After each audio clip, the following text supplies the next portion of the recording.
Wala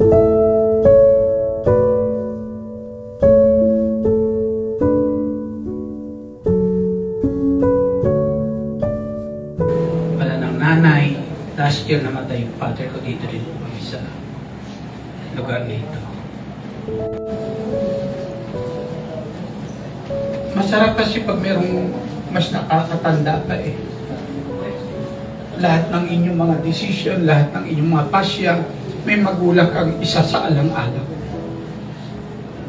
Na kung saan ay kinakailangan mo na sa bawat gagawin mo, andyan sila na kung saan ay ilabag ay mangingilag kang gumawa ng isang hakbang na alam maaari makasira, hindi po nakakabuti po sa kanila.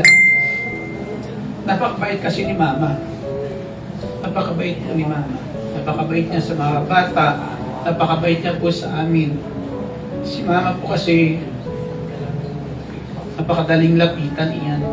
Napakadaling kausap si Mama pag oras na may pangangailangan. Sabi sa akin, mas anak ka pangata ni Mama kaysa akin eh. Sabi ko, baby side, mas mahal ka pa ata ni Mama kaysa akin eh. Kaya minsan pag mayroon kaming pagtatalo ng aking asawa, minsan pag susumbong kay Mama sa pagpagagalitan ni Mama, sa pagsasabihan ni Mama na huwag mo nang awayin yung asawa mo. Si Mama po ay napakasarap na kasama sa bahay po. Na lahat ng okasyon po, halimbawa, kalakasan ni Mama, kung anumang okasyon, sa bata, sa amin po, talagang si Mama maghahanda talaga yan. Magugulat ka na lang, si Mama mamimili na. Maghahanda talaga yan, sino may kaarawan. Alam naman natin, sarap ni Mama magluto. Mamimiss maluto ni Mama pag si Mama po nagluluto po.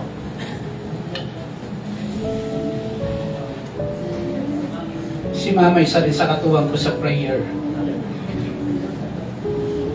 Sa pananalangin po, kasama ko rin po si Mama po. Na minsan, pag kami lang po minsan nag-uusap ni Mama, marami ang hinihingi sa prayer at sinasabi sa akin, samahan mo ako sa panalangin, Edgar.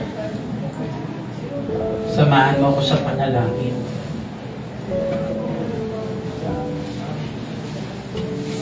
Si Mama po kasi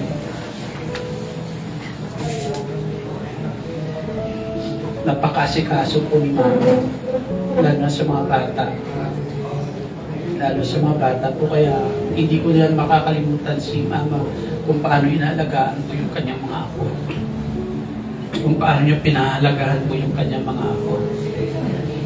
Na isa lang lagi ang kanyang panalangin kahit sa mga apo niya.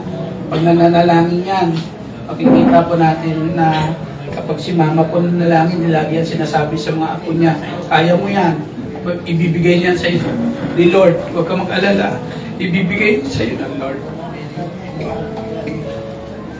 Na kahit ako po, may kinako po dito, kahit ako po ay walang pinag-aralan, lang po, pinapasalamat ko po, talagang tinanggap po ako ng pamilya.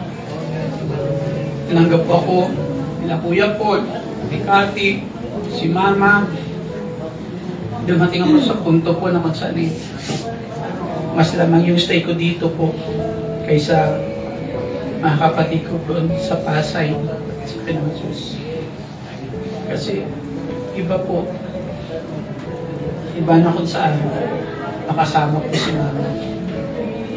Bait po alam yan ng mga taga-Karangalan. Alam niyo po paano makisama si Mama. Kaya nang hindi ko makalimutan kay Mama kung paano niya po ako tinanggap. Paano po ako tinanggap ni Mama. Bukod sa kalooban, makasama po ng kanilang pamilya. Yan po sabi ko, maraming salamat.